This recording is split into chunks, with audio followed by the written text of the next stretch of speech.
Good morning, everyone. My name is YeeMei, and I look after the tracking offer for Millward in the region.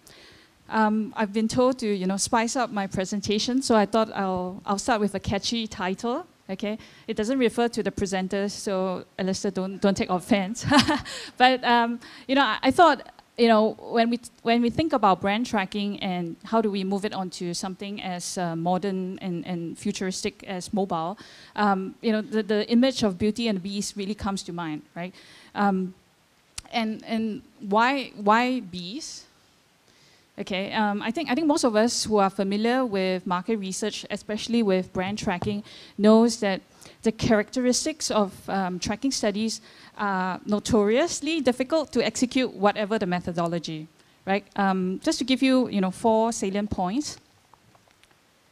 So I hope you can see that. But the very first nature of tracking studies is the fact that we need continuous sample. Okay, and it's not just about the frequency of fieldwork. We are talking about relatively equal number of people that we need to reach out to every week, and the mix of these people should be relatively consistent so that we can make sure that the data points that we're reading over time is, makes sense and is comparable. Okay, so there's a very strong executional challenge here when it comes to tracking studies. The second challenge when it comes to brand tracking is, of course, it's not just about the people, but where you get these people from, right? In order to execute a brand tracking studies properly, you need to make sure that the sample that you're going after is actually representative of the market, okay? And we are talking about thousands of sample size here, right? Unlike ad hoc projects or one-off projects where maybe the sample size could range from 200 to 500. A typical tracking studies that we do in a, say, regular size market could range easily into the thousands. So we're talking about 2,000, 3,000 sample size a year. And in some of the bigger markets like China or India, we're really talking about tens of thousands of sample sizes there. Okay, so you can see that the sample requirement for tracking studies is really, really huge. And I think a few speakers this morning have touched upon the turnaround speed or the speed of information delivery. Again, in order to make a good tracking study work, whatever the methodology, it is important that we put the final data into the client's hand as soon as we can. There is really no point in investing in a big tracking studies that delivers the information 3 months down the road. And it makes the whole tracking program very backward-looking. Okay, what we want is a tracking that detects the pulse, the current pulse of the market, if not indicate the future trends that's coming up, right? So how do we, solve the turnaround speed? And the last point here, I think most of us, we have spoken a little bit about it, but most of us who work on the agency side will face this problem, where because of our obsession with a single source data, we tend to want to grab and maximize the survey window that we have with a single respondent and try to ask a billion things to this poor respondent regarding everything that we want to know, okay, about his or her behavior. So how do you take something as big as tracking and try to fit it into something as delicate as mobile, okay? Again, when it comes to mobile, it's actually quite interesting. I think we sort of allude to it this morning, that if you talk to clients about the concept of mobile data collection, the initial reactions tend to be positive, right? I mean, there's a lot of attraction about the idea of moving data collection onto mobile, okay? But as we observed this morning, that the take-up rate has not been as fast as we have expected, given the fact that most people seem to think that it's natural, right? But I guess it's useful at this point to highlight some of the key barriers, especially when it comes to operational difficulties or challenges that we face, okay, especially in Asia. Okay, I'm talking more from the Asia perspective. the number one barrier, I would say, is the fact that responder access is really difficult. Again, and to some degree, it still is in some of our markets in our region. There is a general lack of sizable panels, and in the right markets that we want to use mobile for. Okay, and part of the reason is because traditionally, if you think about how mobile panels started, they tend to be an extension of the carry or online panels, and basically you just collect mobile numbers from those people who have already agreed to join a carry panel, right? But in those markets in Asia that we are talking about, there is no carry panel, right? So how do you source for sample in those markets where there is not an existing source of people who have agreed to join a research panel, right? Traditionally, that is the biggest barrier that we face when we try to move anything onto mobile. The second barrier is, I think this point most of us would know, the fact that if you want to make a mobile survey work, it has to work across a ton of handsets, and it's not just the hardware itself. We're also talking about the speed of connection, and we're talking about in the same market for the kind of surveys that we are talking about. We need to interview hundreds and thousands of people, and we need to take care of the respondent using the Nokia feature phone to the guys using the latest Apple handset. How do we make a survey script work in the same market when you need to interview thousands of people who might be using different handsets? And the third point again is I think intuitive. Most people struggle with the concept of asking a long questionnaire within a small mobile screen. Okay, I know handsets nowadays are getting bigger and bigger, but we're still talking about a smaller screen compared to, say, a PC or a laptop, right? The implication of this is that the way you design the questionnaire, the wording that you use, the format of the questions, all needs to be redesigned for mobile. It's not a matter of just pulling the script that you have right now for your online survey or your face-to-face computer kind of survey and put it on mobile. Because some of the format just simply doesn't work, or it doesn't render well on a mobile screen that is smaller. Okay, so that's again a key barrier that we face.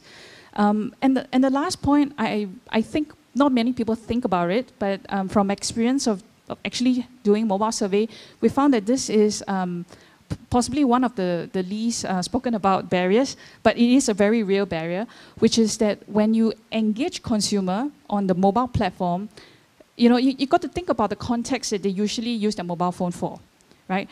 Unlike on a PC or a desktop, most people use that for work, right? So they're very used to very heavy cognitive processing when they're facing a computer screen.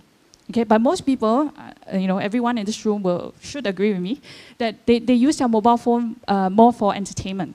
Okay, and hence, the idea of staring very long and hard at a mobile screen mobile survey, and trying to give you very complex answer is difficult. Okay, it's not a matter of whether the phone itself can take it or not. It's a matter of the mindset of the consumer. When you engage with them, do they really want to spend that time and that energy looking at and working through your questionnaire, right? So what we see is that when we, even for the guy with the highest, most advanced handset, if we put in a complicated questionnaire, the dropout rate is going to, jump out, whatever the case. It's not a matter of them not being able to see or read the question. It's a matter that they don't want to, there's no motivation for them to engage with a complex study. Okay, so you need to take into account the shortened patience, okay, when the consumer has when they look at your mobile survey. Right? It almost feels that mobile surveys by nature has to be light and breezy, okay, if you want to make it work. So given all this challenge that we see, all these challenges that we see from mobile, how do we make tracking work on mobile? Okay, seems like everything that we need tracking to be is almost twice as hard on mobile. Even then, I have to say today I'm actually co-presenting this with Alistair from ODR, because ODR has actually been working with us quite a bit since last year, to try to make this unnatural pairing work. So brand tracking on mobile. And we have a lot that we are happy to share today that hopefully will also address some of your concerns when it comes to mobile data collection. But what we believe that there are 4 key learnings that we have taken out of our journey last year that we're going to share. But just as an outcome of where we are today, I think Tim Kelso this morning spoke about us, carrying off the first mobile tracking out of Malaysia last year. And since then, the same client has begun moving a number of projects onto mobile platform. And also with learning from the success of that first case, we have now 10 over projects across Asia, all related to tracking brands and using mobile. Okay, so I think the initial momentum really gave us a head start, and we're now very optimistic about the future of tracking on mobile. But the 4 key lessons that we took out is really, I spoke a lot about sample access, and this is a key challenge, especially if you want to make tracking work. Okay, Alistair is going to talk a little bit more about the concept of dynamic recruitment and why we think that that is one way that we can overcome the sample challenge.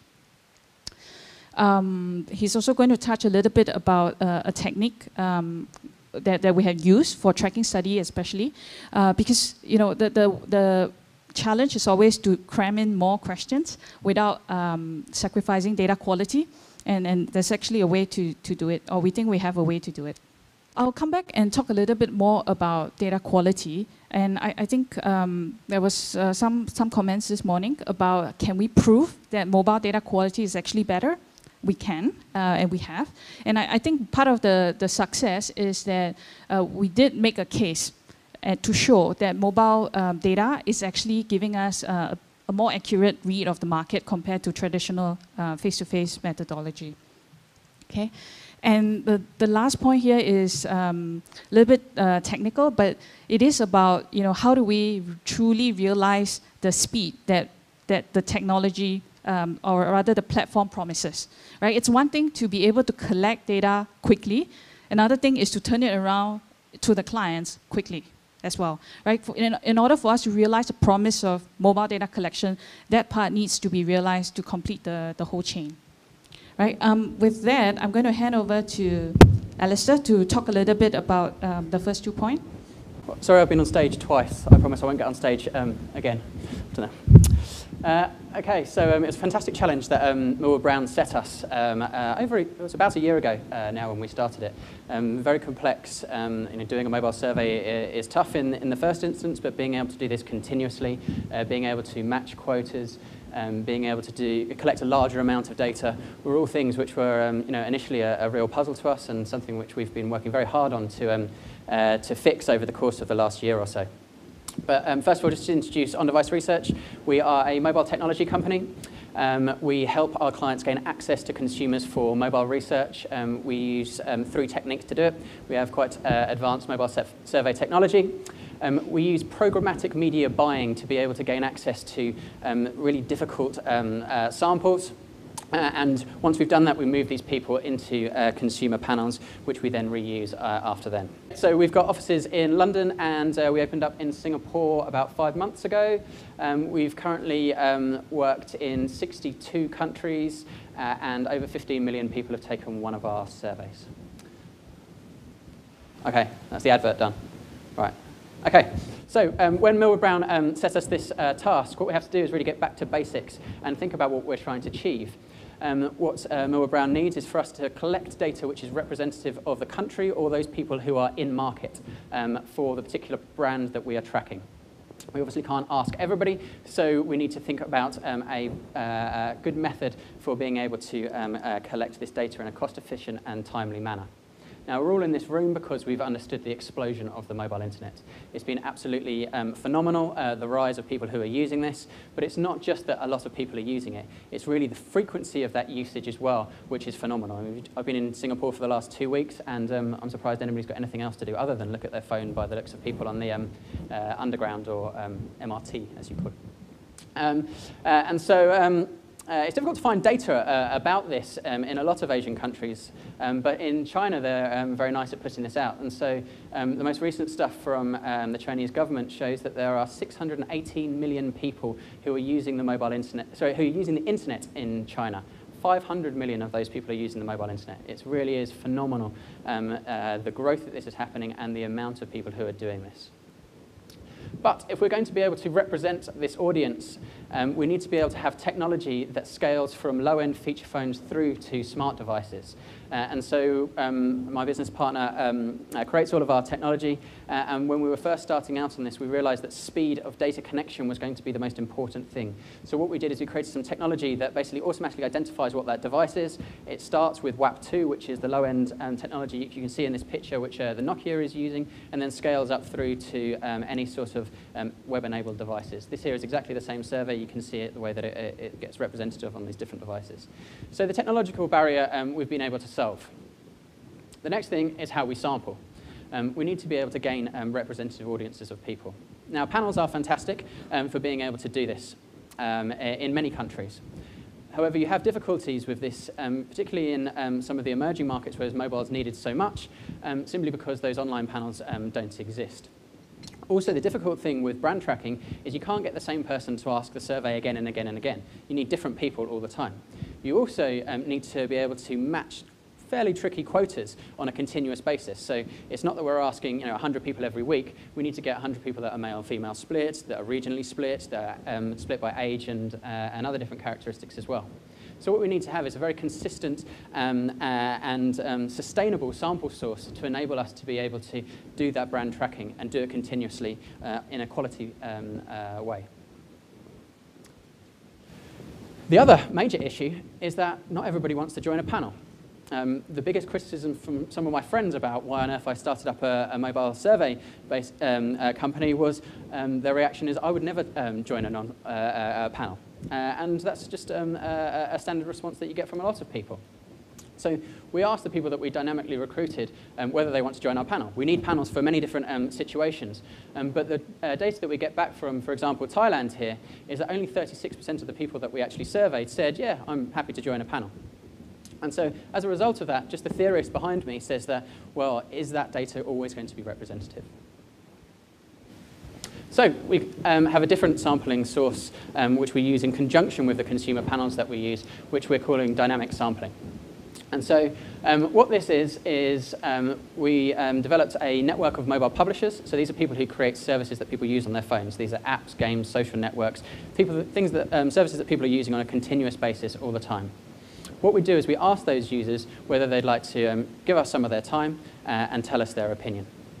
They then click through from an advert which looks like this. We're giving them an incentive to go through to the survey, which they then fill in the questionnaire and then give us their contact details, which then adds them into our panel thereafter. Now, the major difference between dynamic sampling, which we're using here, and traditional, or not traditional, but river sampling techniques which have been used on the desktop internet is the precision that mobile can offer you. And so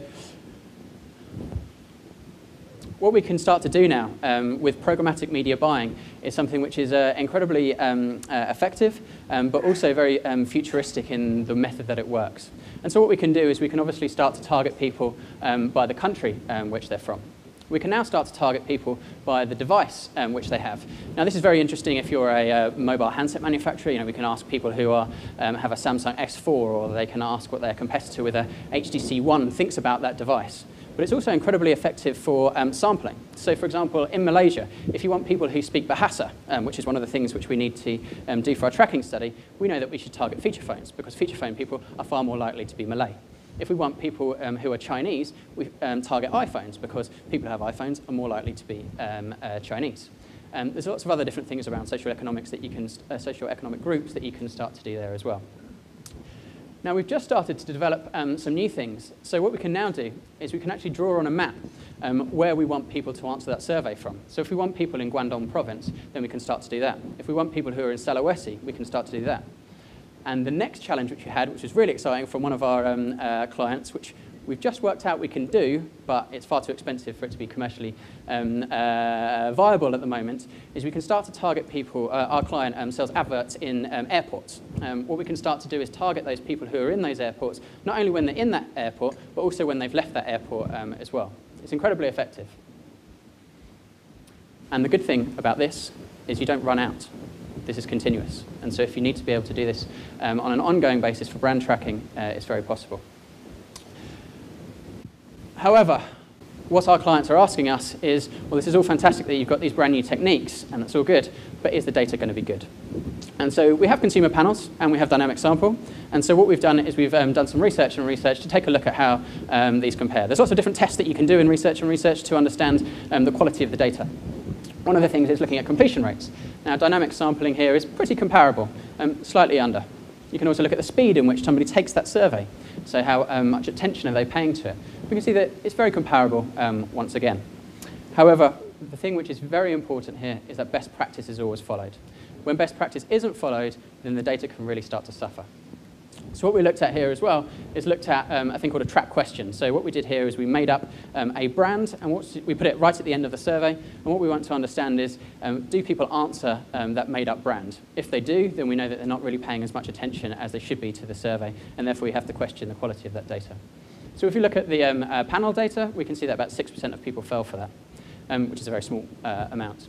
We can see that for the dynamic sample, it increased a bit to 9%. And so we do know that we need to be pretty careful with that. However, when we put out a 40-question survey, we can see once again that that increased. We need to make sure that we're doing things in a relevant way to make sure that our clients gain good data from us. What we then do once we've collected all this data is we never deliver bad data to any of our clients. We clean this out, and so this is always taken from it. But we always want to make sure that we can get the average person to take one of the surveys. We're starting to move now to automatic data cleaning, which we'll be able to do by the end of Q2 this year.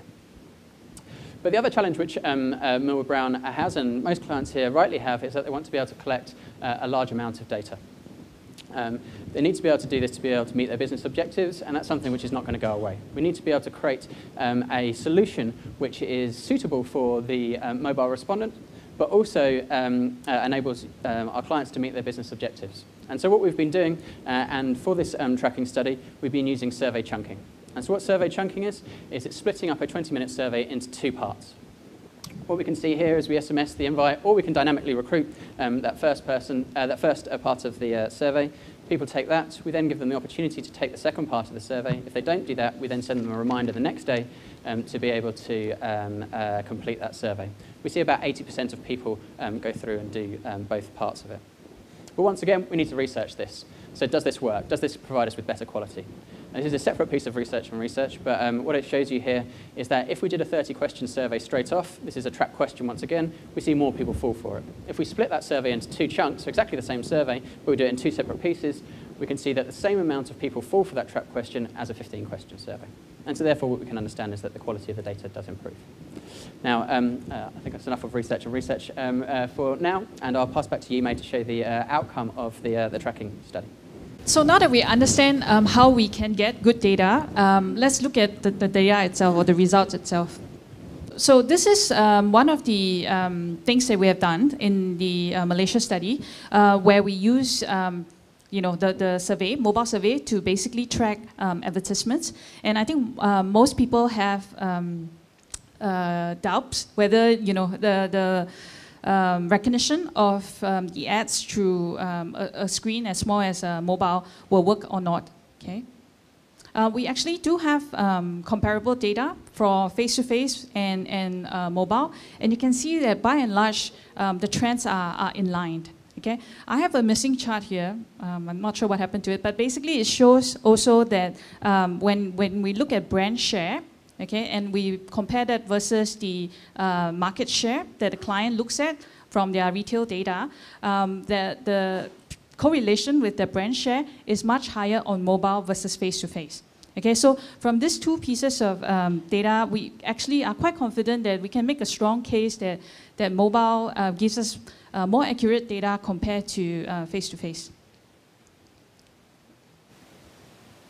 Okay.